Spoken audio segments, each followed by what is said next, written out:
Bulletin की शुरुआत करते हैं बड़ी खबर के साथ। उत्तराखंड से बड़ी खबर सामने आ रही है, जहां पर मौसम की मार लगातार जारी है। तो उत्तराखंड में आज भी शदीद बारिश का अलर्ट जारी किया गया है।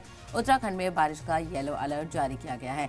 आपको बताते चले, कई जिलों में ऑरेंज अलर्ट जारी है, तो वहीं देहरादून में शदीद बारिश का इम्कान जारी किया गया है। उत्तरकाशी में शदीद बारिश के आसार हैं। बागेश्वर जिले में भी शदीद बारिश के आसार हैं। 3 जिलों के लिए ऑरेंज अलर्ट जारी किया गया है। तो वहीं टिहरी गढ़वाल में येलो अलर्ट जारी किया गया है। रुद्रप्रयाग में भी येलो अलर्ट जारी किया गया है। चमोली में भी येलो अलर्ट जारी किया गया है। तो उत्तराखंड में भी लगातार बारिश की मार देखने को मिल रही है। पहाड़ी इलाकों का खासा बुरा हाल है और उत्तराखंड में अलग अलग जगहों पर आपने देखा किस तरह से हादसे भी पेश आए। धराली में बादल फटा तो कई जगहों पर लैंडस्लाइड से भी जो ट्रैफिक की आमदरफ्त है वो बुरी तरह से मुतासिर हो रही है।